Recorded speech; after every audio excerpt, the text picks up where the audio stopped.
Bansal news की तरफ से खास कार्यक्रम धर्म संसद का आयोजन हो रहा है। चलिए सीधे आपको लिए चलते हैं। चीजों के बिल्कुल विपरीत हमारी पश्चिमी सभ्यता की तरफ एक नए युग की शुरुआत जिसका डूबता हुआ सूर्य है पश्चिमी सभ्यता, उसका साक्षात्कार कराएंगे। मूल में क्या है, जब तक संत पंथ और ग्रंथ ये हमारी सनातन की मूल है। सनातन की जो संस्कृति है वो संतों से है और संतों के द्वारा जो बताया हुआ मार्ग है वो पंथ है, पथ और उसके बाद ग्रंथ। अब तीनों चीजों से आज हमारी जो युवा पीढ़ी है कट गई है। बोलने में कोई संकोच नहीं है, क्योंकि हमारी जो संस्कृति का जो मूल आधार था वो था मातृदेव हुआ, पितृदेव हुआ, आचार्य देव हुआ, अतिथि देव हुआ। पश्चिमी सभ्यता में ये तीनों चीजों का ही वैल्यू नहीं है, तीनों चीजों की मूल्य नहीं है, तीनों चीजों की कोई कीमत नहीं है, क्योंकि वहां ना तो माता का कोई, हमारी मातृदेव हुआ, माता को देवता माना है, पिता को देवता माना है, अतिथि आचार्य, तो वहां तो ये तीनों चीजें, ना तो माँ का ठिकाना है, ना बाप का ठिकाना है, ना कोई धर्म है, ना कोई कर्म है। परंतु हम यही युवा पीढ़ी आज क्यों भटक गई, उसका कारण है कि आज जितनी बड़ी जनसंख्या है उतने बड़े उसमें उतने ज्यादा स्कूल चाहिए, उतने ज्यादा हॉस्पिटल चाहिए, उतनी ज्यादा सिक्योरिटी चाहिए, उतने ज्यादा विद्यालय चाहिए, उतने ज्यादा धर्मगुरु भी तो चाहिए। आज धर्मगुरु कम हो गए, उसका शिकार पश्चिमी सभ्यता की तरफ लोग जुड़ गए। नहीं तो सनातन तो देखो ये मिटने मिटाने वाली है, तो कोई ना तो मिटा पाया ना मिटेगा। ये तो ठीक है, सूर्य आया, सूर्य के आगे बादल आया, हट जाएगा, तो सूर्य का जो बादल था वो तो हट गया। अभी उगता हुआ सूर्य आ रहा है, तो हमारी जो विकृति आ रही है समाज में, वृद्धाश्रम का जो निर्माण हो रहा है, ये हमारी बिगड़ी हुई, आज हमारे जवान बच्चे बेमौत मर रहे हैं, कोई तन दुखी, कोई मन दुखी, कोई धनहीन है, कोई नाना रूपों में जो विकृतियां हैं। हम कहते हैं, तुलसीदास बाबा कहते हैं, सकल पदार्थ हैं जगमाई, कर्महीन नर पावत नहीं।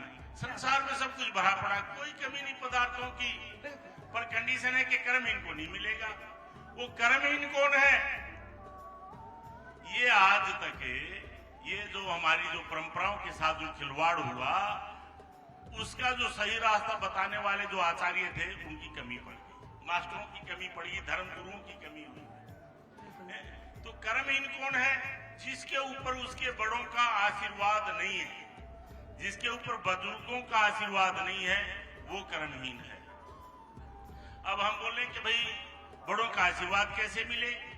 तो जो बड़ों का आशीर्वाद है वो को भैया आप बड़ों को देंगे क्या? हम तो कहते हैं संसार में यदि कोई सबसे बड़ा त्यागी और तपस्वी ढूंढने जाओगे तो कहां मिलेगा बताइए? इस संसार में सबसे बड़ा आप यदि त्यागी और यदि आप तपस्वी ढूंढेंगे तो कोई मिलेगा नहीं। कहां मिलेगा? सबसे बड़ा त्यागी और तपस्वी माँ बाप होता है। बहुत सुंदर बात है। यदि संसार में यदि कोई सबसे बड़ा त्यागी है और सबसे बड़ा तपस्वी है तो माँ बाप होता है। माँ बेटे को गिल्ले में से उठा के सूखे में सुलाई और खुद गिल्ले में उसका खाने का, पीने का, रहने का कितना उसका ध्यान रखती है। आधी रात भी आएगा तो बेटा कुछ खाना खाया कि नहीं खाया। पत्नी में और माता में इतना फर्क है, माता के पास आते बेटा ठीक तो है, सुखी तो है, और पत्नी आएगी तो पूछेगी कुछ कमा के लाए कि नहीं लाए, इतना फर्क है। तो हमारी जो संस्कृति है, जो सनातन परंपरा है, वो मातृदेव भव है, पिता पितृदेव भव। पिताजी को कितना भी कुछ भी करना पड़े, वो अपने बच्चों के लिए लालन पालन सब कुछ आंख बंद करके चेक के ऊपर साइन करता, सब कुछ तेरा है। भले वो कुछ माने ना माने, कुछ करे ना करे। यदि भगवान शंकर पर भी जल चढ़ा रहे हैं, पूजा करे, उसमें कहते मेरे बेटे की बुद्धि शुद्ध हो जाए, मेरे पोते की बुद्धि शुद्ध हो जाए। इससे बड़ा तपस्वी कौन होगा? इससे बड़ा त्यागी कौन होगा? हमारी संस्कृति थी मातृदेव हुआ, पितृदेव हुआ, आचार्य। आचार्य जो हमारे जीवन जीने का रास्ता, जन्म और मृत्यु के जो बीच की जो हमारी दिनचर्या है, उसको सीधा रास्ता बताने वाला, उसका नाम था आचार्य। उसके बाद था अतिथि देव हुआ। हमारी जो संस्कृति, नाना, मामा, फूफा, जीजा, साली, काका, ये सब संस्कृति है। सबका सम्मान एक उसी दृष्टि से, उसी कर्म में किया जाता है जो जिस योग्य है। बिल्कुल है? तो हमारी सनातन जो परंपराओं के साथ जो खिलवाड़ हो रहा है, जो अंकल जी और जो आंटी जी वाली जो परंपरा नहीं, हमारी परंपरा नहीं है, ये वेस्टर्न कल्चर की है। हमारी तो ईस्टर्न कल्चर में तो मातृदेव हुआ, पितृदेव हुआ, आचार्य देव हुआ, अतिथि देव हुआ, तो वो परंपरा है। उस परंपरा में कमी कहाँ आई? आज हमने अपनी उन परंपराओं के साथ युवा पीढ़ी ने बिल्कुल छोड़ दिया है, और उसका फल ये मिला, आज ना तो सूर्य रहा और ना सम्मान रहा। क्योंकि सीधा सा है, मैंने बताया ना, सकल पदार्थ है जगमाई, कर्महीन नरे पावत नाई। दुनिया में सब कुछ भरा पड़ा है और सब कुछ देने के लिए तैयार है, पर लेने वाला ही नहीं, तो देने वाला क्या करेगा? कुआं जल भरा हुआ और उसके किनारे सब प्यासे घूम रहे हैं। तो इसी तरह से आज हमारा महाराज जी, बस इसी विषय पर अब आगे यही चर्चा करना चाहूंगी। मातृ पितृ गुरु चरित्र निर्माण में हमारी परंपरा में इनकी महत्वपूर्ण भूमिका हमेशा से रही। आज के वर्तमान परिदृश्य में अगर हमें हमारे युवाओं को इस संस्कृति से दोबारा जोड़ना होगा, तो उसमें साधु संत समाज और अखाड़ों की किस तरह से भूमिका को आप देख रहे हैं? उसमें क्या है, नंबर एक तो हमारे जैसे आज बड़े प्रसन्नता है कि हमारा बंसल न्यूज चैनल ने सब लोगों को एकत्रित करके हमारे उस सनातन गौरव के लिए और हमारी परंपराओं के लिए जो एक पुरुषार्थ किया है। और कुंभ मेले का मतलब ही ये है कि कुंभ में आने से हमारी परंपराएं कैसे सुदृढ़ हो, हमारे जो युवा पीढ़ी है उनको सीधा रास्ता कैसे मिले, तो उसके लिए उपयोगिता में मैंने बताया ना भाई, कर्म योगी कौन है? कर्म वो योगी वो है जो मूल में जो हमारी है ना परंपरा, उसमें प्रातः काल उठ के रघुनाथा, मात पिता गुरु नावई माथा। प्रातः काल उठ के रघुनाथा, मात पिता गुरु नावई माथा। उससे मिलेगा क्या? उससे आशीर्वाद मिलेगा। सवेरे उठते ही जो आदमी सावधानी से मतलब की बातें, बहुत दुनिया नहीं सुनाने वाली और ना कोई बोलने वाला, प्रातः काल उठ के रघुनाथा, मात पिता गुरु नामई माता।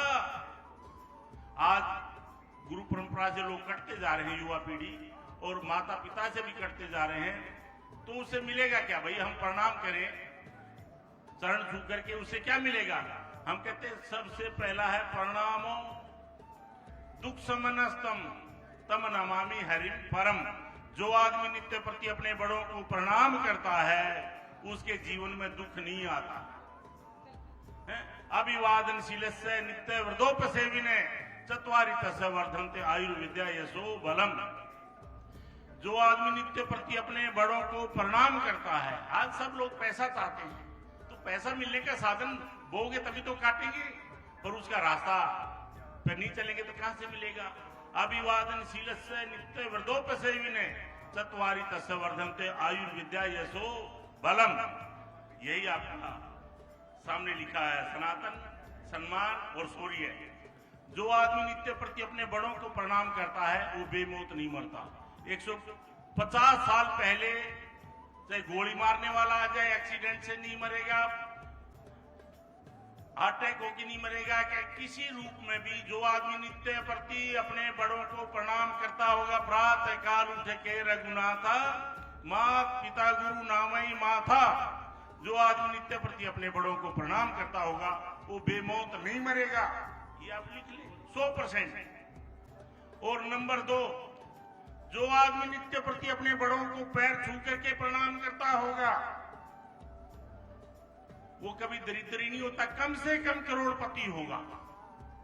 जीवन में यदि कोई अपने बड़ों को प्रणाम करता होगा तो कम से कम करोड़पति। स्टार्टिंग आप किसी को आप कहें महादरिद्री है, उसके पल्ले कुछ नहीं है, खाने को भी नहीं, रहने को भी नहीं, कपड़ा भी नहीं, यदि वो आदमी भी अपने बड़ों को प्रणाम करना शुरू कर दे तो 6 महीने में उसकी अकल और शकल दोनों चीज चेंज हो जाएंगी। उसके अंदर वो चीजें नहीं रहेंगी, उसके अलग ही सब कुछ आए, क्योंकि सभी नदियां समुद्र में जा रही हैं, किनारे सूखे पड़े हैं। जी तो इसी तरह से जो आदमी नित्य प्रति अपने बड़ों को प्रणाम करता है, कम से कम करोड़पति होता है। नंबर 3, जो आदमी नित्य प्रति अपने बड़ों को प्रणाम करता है, वो दुनिया में उसका सिर नीचे नहीं होता, उसका सिर दुनिया में नीचे नहीं होता। दुनिया कोई कितना ही बोले, लाट साहब हमारे देखो यशस्वी प्रधानमंत्री जी दहाड़ मार के सब जगह बोलते हैं, सारी दुनिया प्रणाम कर रही है। वो आदमी सोने का चम्मच लेके पैदा नहीं हुआ, मिट्टी में पैदा हुआ। उस आदमी ने आशीर्वाद, बड़ों की दुआ, आज उसका है ये फल, जो आज वो पूरी दुनिया में दहाड़ मार रहा है। नंबर 4, जो आदमी नित्य प्रति अपने बड़ों को प्रणाम करता है, वो टाइम से पहले बूढ़ा नहीं होता। जो आदमी नित्य प्रति अपने बड़ों को प्रणाम करता है, वो टाइम से पहले बूढ़ा नहीं होता। शुगर बहुत बढ़ गई, बीपी बहुत बढ़ गया, पैरालाइज मार गया, ये सब बीमारियां, जो आदमी नित्य प्रति अपने बड़ों को प्रणाम करता है, वो हमेशा आगे बढ़ता है, वो टाइम से पहले बूढ़ा नहीं होता। आयु विद्या यशो बलम, हमारी सनातन संस्कृति का जो मूलाधार है, वो हमारे मातृदेव भव, पितृदेव भव, आचार्य देव भव और अतिथि देव भव। और जो आदमी अपने बड़ों को प्रणाम करता है, वो सनातन परंपरा उसका सम्मान करती है। और वो कभी, क्योंकि उसका सम्मान ही उसका सर्वत्र होती है। यश विजय लाभादि, तो जहां जाएगा दहाड़ मारेगा, और स्वाभिमानी होता है। वो आदमी कभी कर्महीन नहीं हो सकता, वो कर्म योगी होता है। इसलिए आज युवा पीढ़ी को इस तरफ जाने की जरूरत है, अपने बड़ों का सम्मान करें, अपने बड़ों से आशीर्वाद लें। अभी हमारी जो मूल जो परंपराएं थी, पहले कुल देवता होता था, कुल देवी होती थी, क्षेत्रपाल देवता होता था, उन सब चीजों से लोग कटते जा रहे हैं। उसका फल क्या हुआ? आज पूरा अरब कंट्री खाली पड़ा है, यूरोप खाली पड़ा है। गीता के पहले अध्याय में लिखा है, वर्ण संकर होंगे, पितरों को गर्म जल मिलेगा और वंश मिट जाएगा। आज एक बच्चा पैदा हुआ, क्या हुआ? बोला 20 साल में एक्सीडेंट हुआ और मर गया। बोला क्या हुआ? 20 साल में वो डूब के मर गया, फोटो खींच रहा था। तो ये सब विकृति कहां से आई? ये पितर दोष के कारण आई। हमारी जो मूल जो परंपरा है, उस मूल परंपरा में सनातन की जो परंपरा है, वो पितरों के आशीर्वाद से और पितरों की जो परंपरा है, उससे ही सर्वत्र उस आदमी का कभी विनाश नहीं होता। इसलिए मैं तो यही कहूंगा कि इस तरफ थोड़ा सा ध्यान दें, और नहीं तो धीरे धीरे क्या होगा, जैसे बालू की मुट्ठी भर लो, कब मुट्ठी खाली हो जाएगी पता नहीं चलेगा। और यदि यही हाल रहा आज हमारे युवाओं का, तो वो दिन दूर नहीं, ईंट पत्थर तो खाली पड़े रहेंगे, 10 मकान होंगे, मकान में बैठने वाला कहां से लाओगे? हम देखते कई शहरों में कितने मकान खाली पड़े हैं, कितने फ्लैट खाली पड़े हैं, लेने वाले नहीं मिल रहे। तो इसलिए पुनः मैं बंसल न्यूज को और हमारी ये बिटिया मिश्रा को खूब आशीर्वाद, और इसी तरह से आप सनातन धर्म प्रचार और प्रसार और हमारे निंदनी अखाड़ा के माध्यम से यही गौरवान्वित कार्य होते रहे। पुनः आप सबके लिए धन्यवाद। हरिओम तत्सत।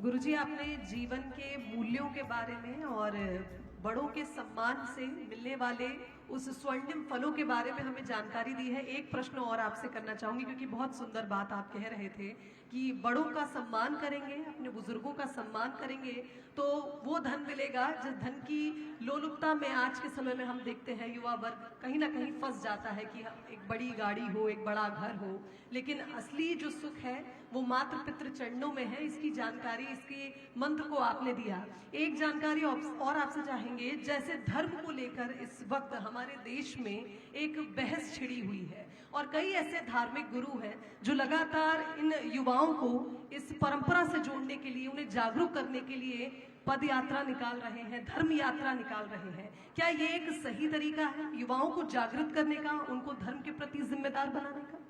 हाँ, ये बहुत सुंदर आपने बताया। क्या है, देखो, ढोल बजेगा, शंख बजेगा, तो अगल बगल के जितने लोग हैं ना उनको सुनाई देता है। हमारे जो मंदिरों में जो घड़ी घंटियाल की जो पूजा है ना, ज्योत जगती है, तो भैया घड़ा या घंटाल, तो इसका मतलब जाग जाओ, सोते मत रहो। इसका मतलब ये होता है, सूर्य देखो प्रातः काल आरती होती है, संध्या काल आरती होती है, और दोनों में शंख और घड़ियाल बजता है, किस लिए कि भैया जाग जाओ। तो ये जो पद यात्रा है ये भी धर्म जागरण के रूप में लोग जो सोए हुए हैं उनको डंडे मार मार के, अरे भैया जाग जाओ, धर्म रहेगा तो आप रहोगे। धर्मो रक्षति रक्षित है, जो धर्म के लिए बलिदान देता है। आज जितने भी लोग पता नहीं करोड़ों लाखों अरबों रोजाना मर रहे हैं, पैदा हो रहे हैं, कहां कीड़े मकोड़ों की तरह चले गए, आए और चले गए। कितने लोगों का नाम आया, कहीं नाम गिनती में आया? गिनती के लाखों करोड़ों अरबों में एक आध आदमी का नाम स्वर्ण अक्षरों में लिखा गया है, वो उसी का लिखा गया है जिसने धर्म के लिए जिया है। आज चाहे गुरु नानक देव जी हों, गुरु गोविंद सिंह जी हों, धर्म और रक्षति रक्षित, जो धर्म की रक्षा करता है धर्म उसकी रक्षा करता है। बहुत शुक्रिया महाराज जी आपका, इतने सुंदर विचार हमारे दर्शकों को भी देने के लिए। और आपने जिस तरह से समझाया कि बड़ों का सम्मान करना, मातृ पितृ चरणों में जो स्वर्ग होता है वहां उनके आशीर्वाद से आप किस तरह से सफलता की नई ऊंचाइयों को पा सकते हैं। बहुत शुक्रिया महाराज। बहुत धन्यवाद महाराज जी आपका। अब मैं आमंत्रित करना चाहूंगी श्रृंगेरपुर पीठाधीश्वर श्रीमद रामानुजाचार्य स्वामी नारायणाचार्य शांडिल्य जी महाराज, जिनसे चर्चा करेंगी मेरी सहयोगी शुभांगी सिंह मिश्रा। श्रृंगेरपुर पीठाधीश्वर श्रीमद रामानुजाचार्य शांडिल्य जी महाराज, बहुत स्वागत है महाराज जी आपका।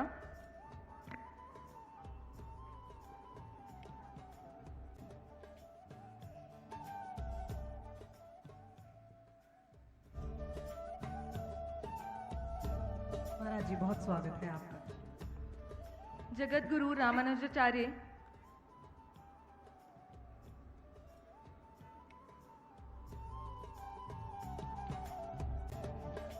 जिनका स्वागत कर रहे हैं UP state head Dilip Singh जी।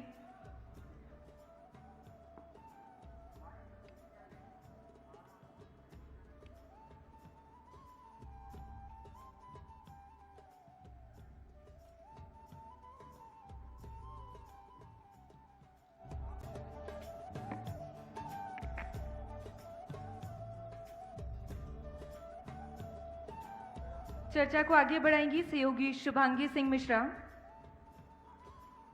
बहुत शुक्रिया पलक आपका, और महाराज जी प्रणाम करती हूँ। बहुत स्वागत है आपका बंसल न्यूज़ के मंच पर। और जिस तरह से धर्म को लेकर, धर्म के प्रति युवाओं को जागरूक करने के लिए जिस तरह से चर्चा अभी हम कर रहे थे महाराज जी के साथ, उसी को आगे बढ़ाऊंगी।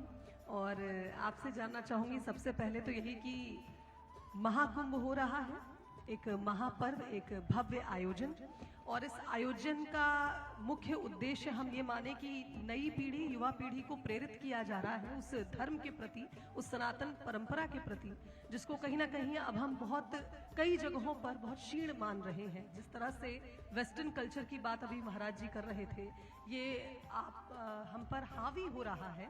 और कहीं ना कहीं आज के समय में जब कुछ धर्मगुरु ये बात कहते हैं कि सनातन को जागना होगा, हिंदुओं को जागना होगा, तो उस पर कई ऐसे वर्ग हैं, कई ऐसे पक्ष हैं जो आपत्ति भी जताते हैं। क्या कहना चाहेंगे? पहला संदेश आपका। कृष्णाय वासुदेवाय हरे परमात्मने प्रणतक्लेशनाशाय गोविंदाय नमो नमः। श्रीमते रामानुजाय नमः। आज महाकुंभ के पावन अवसर पर जो सनातन शौर्य सम्मान की ये अनूठी पहल बंसल न्यूज ने किया, ये सराहनीय है, क्योंकि धर्म के प्रति आज कौन सोच रहा है। मूलतः जिस तरह से लोग कहते हैं सनातन है, मिटेगा नहीं, ये बना रहेगा, तो ये भी तो सोचिए आप सिमटते जा रहे हैं। ये भारत, अखंड भारतवर्ष कहाँ तक था? Iran, Iraq, Afghanistan, Burma, Sri Lanka, Bangladesh, Pakistan. आज देखिए तो ये तो गए ही हमारे भारतवर्ष के जो राज्य हैं, कश्मीर को देख लें, पश्चिम बंगाल को देख लें, केरल को देख लें, तमिलनाडु को देख लें, यहाँ सनातन जो संस्कृत है कितनी तेजी से सिमटती जा रही है, धर्मांतरण हो रहे हैं। तो इसके पीछे कई कारण हैं। पहला जो मूल कारण है वो हमारे जो अभिभावक हैं, जी जो सनातन संस्कृत में बचपन से ही हमारे यहाँ गुरुकुल चला करते थे। जी अंग्रेज आए तो एक षड्यंत्र के तहत उन्होंने सर्वप्रथम उन्होंने दो जो ऐसे कार्य किए जो सनातन की रीढ़ को तोड़ने का कार्य किया। हमारे यहाँ वैद्य होते थे और गुरुकुल होते थे, जी दोनों पर प्रहार किया। उच्च शिक्षा की व्यवस्था आज जो ये बताते हैं विमान बना लिए, हमारे भरद्वाज मुनि हजारों वर्ष पूर्व बना लिए थे। वो तो आप आज विज्ञान की बात कर रहे हैं। उनका बस मूल उद्देश्य था कैसे हमारे धर्म को, संस्कृति को कैसे नीचा दिखाया जाए। तो उन्होंने किया क्या कि पहले तो गुरुकुल बंद करा दिए, प्रतिबंधित कर दिए, और चिकित्सा पर उन्होंने एकाधिकार कर लिया। और उसी प्रलोभन में धीरे धीरे आप देखिए भारत का जो सनातन पर सर्वाधिक प्रहार हुआ। देखिए धर्म तो एक ही है, सनातन, जी बाकी तो एक मूल किसी शाखा को पकड़ के निकल गए और पंथ हैं, मूल धर्म ही सनातन है। तो जब हम अपने बच्चों को कॉन्वेंट स्कूलों में भेजेंगे तो अपनी जो रामकृष्ण की परंपरा रही, जो गुरु शिष्य की परंपरा रही, जी हाँ, माता पिता से जो बोलने का एक तरीका था। हमारे यहाँ वृद्धाश्रम कहाँ होते थे, आज देखने को मिल रहा है, दुर्भाग्य है। जितने आप देखेंगे कि जो भाई बहन का रिश्ता हो गया, जितने बहुत सारे रिश्ते थे, तो वो भी बदलते जा रहे हैं। और उनको शिक्षा नहीं मिलने की वजह से सम्मान कैसे करना है माता पिता, यहाँ तक कि पूर्व में अगर आप देखें, हमारे बगल ये दो शिष्य हैं, वेद पाठी हैं, जी अगर मैं बैठा हूं तो हमारे समकक्ष बैठेंगे नहीं। ये संस्कार है। जी बिल्कुल। आज कहाँ है माता पिता के समझ में? प्रथम गुरु माता होती थी, आज माता को देखिए, उसी गुरु को वृद्धाश्रम में छोड़ के आते हैं, शर्म नहीं आती। तो सर्वाधिक ये है कि वो माता, वह पिता अपने बच्चों को सनातन संस्कृति के बारे में बताए नहीं, सिखाए नहीं, जानकारी नहीं दिए, नहीं तो आज वो वृद्धाश्रम में न होते। तो सर्वाधिक अगर सनातन की जड़ में जाना है तो पहले संस्कार लाइए, जो हमारे परंपरा के अनुसार पूर्व से संस्कार हैं उनको अपनाना होगा। हमारे धर्म में क्या क्या है उसको जानना होगा। जब आप रामायण पढ़ेंगे, गीता पढ़ेंगे, महाभारत में देखेंगे, जरूरत पड़ने पे भगवान कृष्ण ने अपने परिवार का संहार करा दिया, युद्ध करा दिया, तो वो उसकी भी आवश्यकता है, लेकिन वह आवश्यकता तब है जब उसकी जरूरत पड़े। तो अर्जुन को ले जाके अपने सगे परिवार के सगे भाइयों को मरवाया तो धर्म के लिए था, क्योंकि वह अधर्म में जा रहे हैं। अगर आपके शरीर में कहीं कुछ हो गया, अगर उसका ऑपरेशन आप नहीं, मान लीजिए कैंसर हो गया, अगर ऑपरेशन नहीं, पूरे शरीर में फैल जाएगा, आपकी मृत्यु हो जाएगी।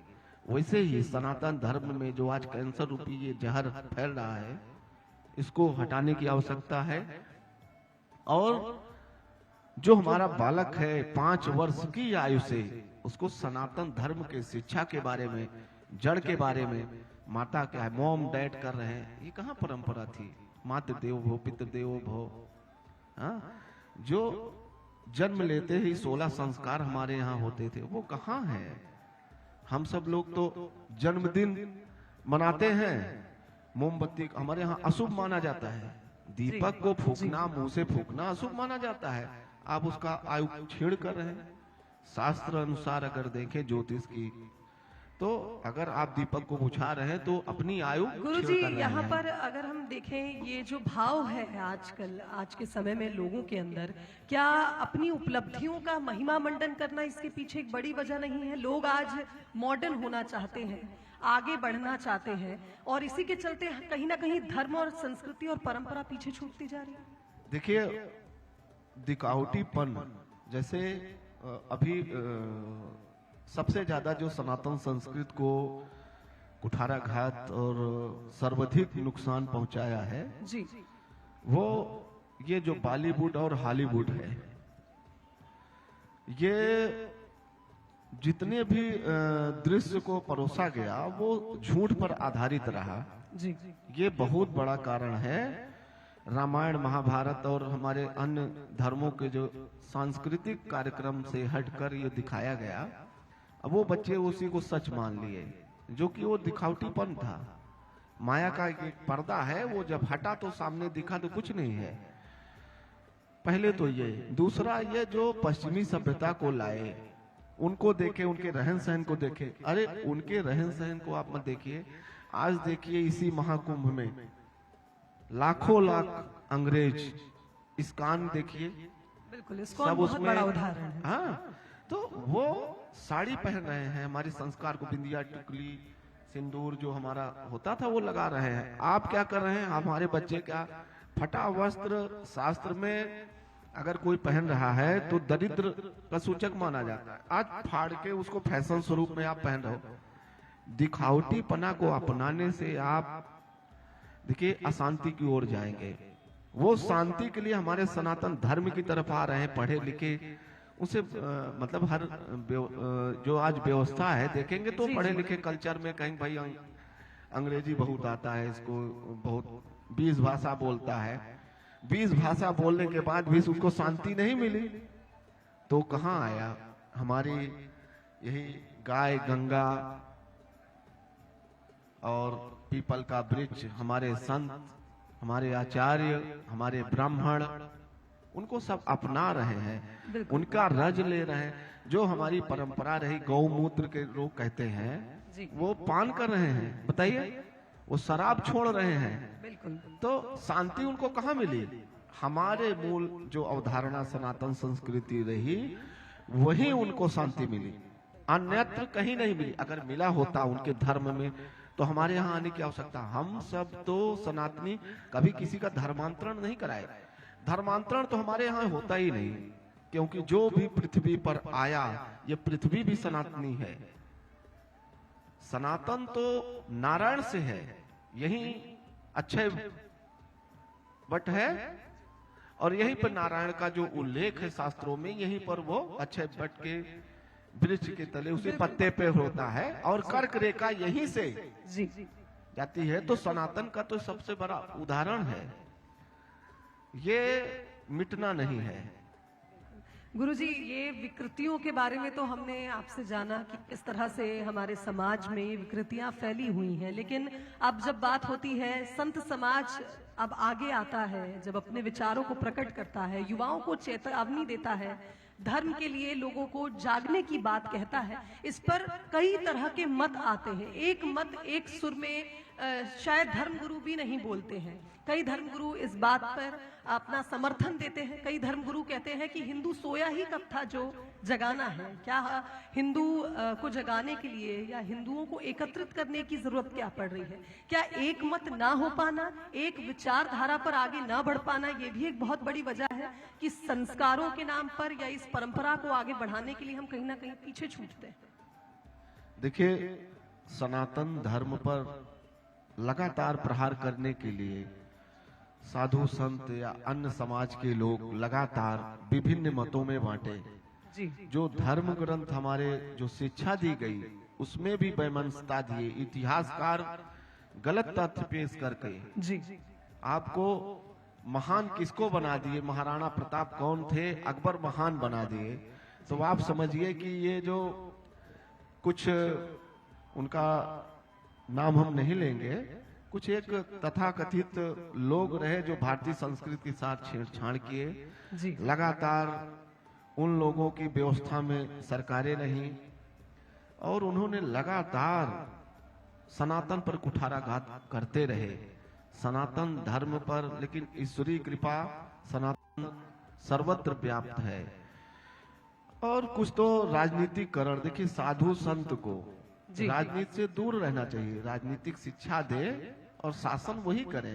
लेकिन आज जिस तरह कलयुग में आवश्यकता पड़ गई है, जी राजनीति का भी सहारा लेना पड़ेगा, जैसे हमारे योगी जी ले रहे हैं। जी तो बयानबाजी अन्य कई राजनीतिक पार्टी के संत अब हो गए हैं, कुछ शंकराचार्य फला पार्टी के, कुछ फला पार्टी के, फला पार्टी के, होना कुछ नहीं, कुछ दान दक्षिणा मिल गया या यश कीर्ति मिल गई, सुरक्षा मिल गई, वाहन मिल गए, ये नहीं। संत वो है निर्मल मन जन सो मोहि पावा, मोहि कपट छल छिद्र न भावा, जैसे नारायण कहते हैं, वैसे संत का हृदय होना चाहिए। तो वो तो सबके लिए है, हम तो किसी धर्म या पंथ विशेष के लिए कभी नहीं बोलते। हमारे अनुयायी जो भारतीय मुस्लिम हो गए वो भी हिंदू भाई हैं, क्योंकि अफगानिस्तान, ईरान, इराक से चलकर कोई मुस्लिम नहीं आया इतने संख्या में, वो तो आए यही हमारे हिंदुओं को ही मुस्लिम बना दिया। उनकी वापसी होनी चाहिए, उनका शुद्धिकरण। अब अगर वो जाएंगे, कोई मुस्लिम होगा, 8 से 10 पीढ़ी जाएंगे तो आपको मिल जाएगा कि उनके बाबा आजा दादा क्या थे। तो ये भी रहा कि एक वोट बैंक की राजनीति के तहत इसमें समाज में वैमनस्यता फैलाए और एक जुटता दिखाते हुए तरह तरह के लोग मनुवादी बोले और तरह तरह की बातें किए कि आपका ये धर्म ऐसे है, छुआछूत है। हमारे यहाँ छुआछूत कहाँ था?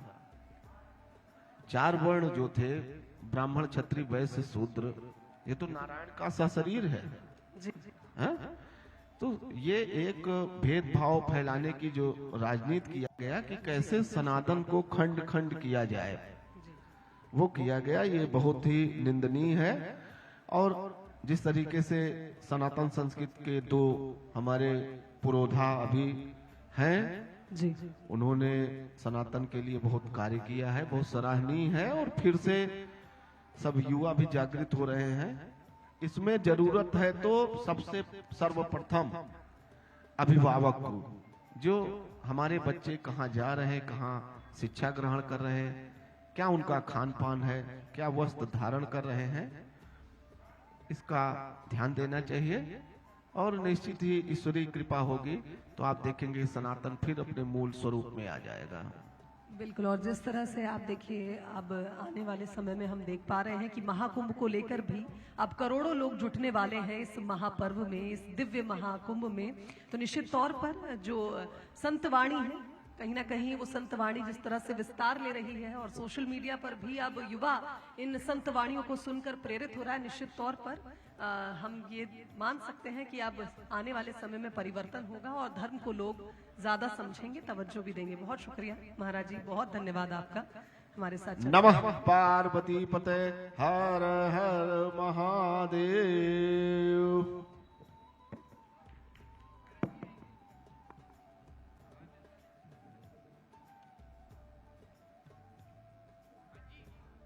रामानंदा जी चार्य महाराज हमारे साथ जुड़े थे और धर्म संसद में बातचीत उनसे हमारी सहयोगी ने की। देखिए, बंसल न्यूज के मंच पर तमाम अखाड़ों से संत पहुंचे हैं और उन तमाम सवालों का जवाब दे रहे हैं, महाकुंभ की महत्ता को बता रहे हैं। और महाकुंभ का महाकवरेज लगातार ही बंसल न्यूज पर जारी है।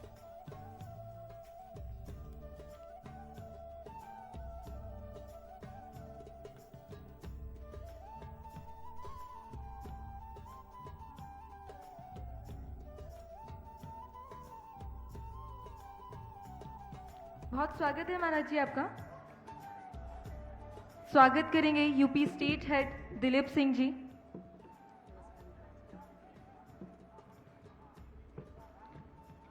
महामंडलेश्वर ललितानंद गिरी महाराज निरंजनी अखाड़ा से।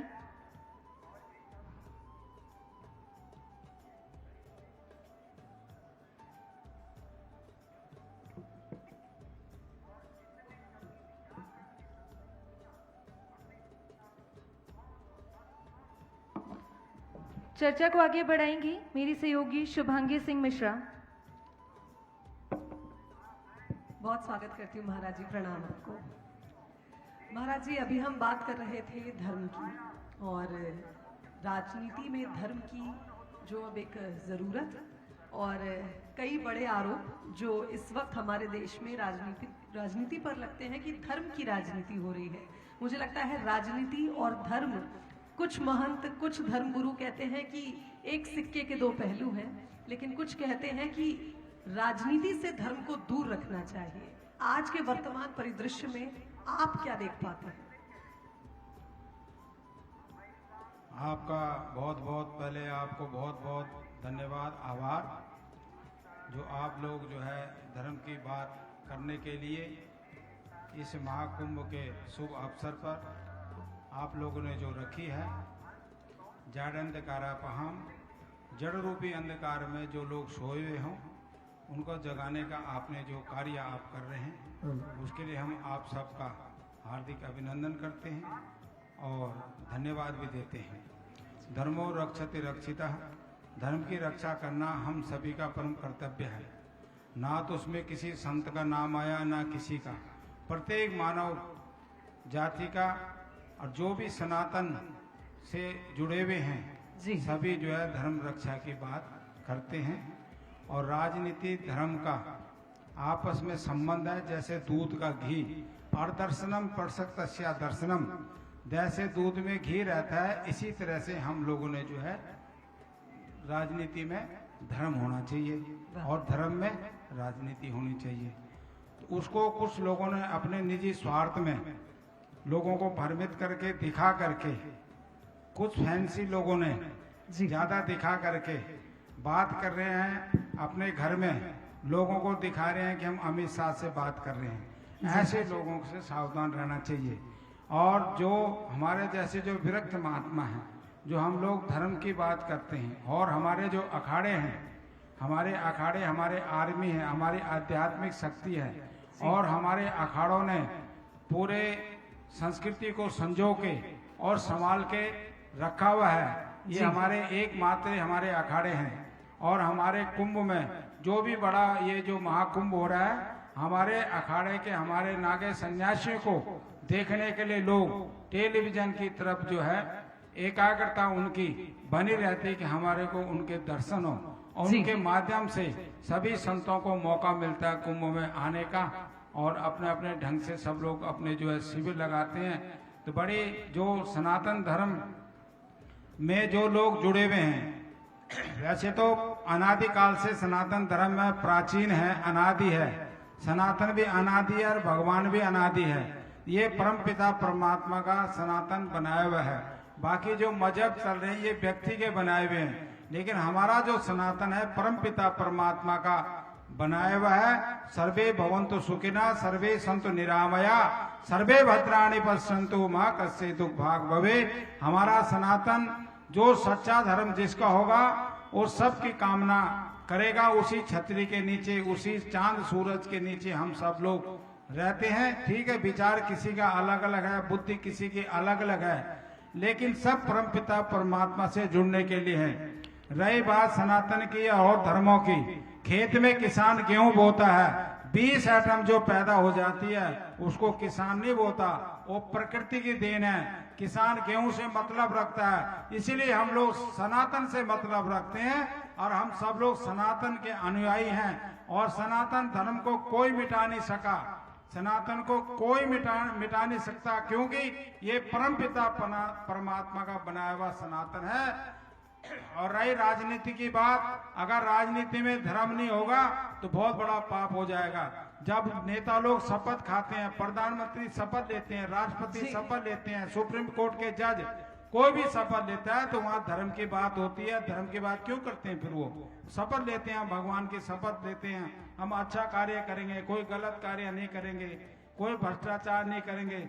शपथ लेते समय सभी लोग बोलते, क्यों बोलते हैं? फिर वो जिन लोगों को धर्म से पहचान है, धर्म से परेशानी है और हमारे सनातन से परेशानी है, वही लोग इस तरह की बातें करते हैं। लेकिन कुछ लोग हमारे सनातन में घुस करके अपना निजी स्वार्थ उठाने के लिए बात सनातन की करते हैं, लेकिन अंदर उनकी कुछ और मंशा होती है।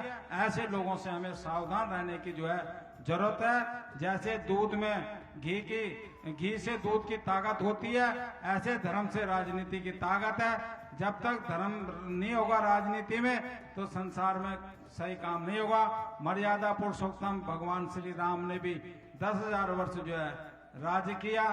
तो जब भगवान राजनीति करते हैं तो हम साधारण इंसान हैं, तो हम राजनीति काहे के लिए करते हैं? धर्म को बचाने के लिए, धर्म को बनाने के लिए, सनातन को बनाने के लिए, सनातन को बनाने के लिए, परंपरा के लिए हम लोग करते हैं। बाकी निजी स्वार्थ में हम लोग को राजनीति नहीं करते।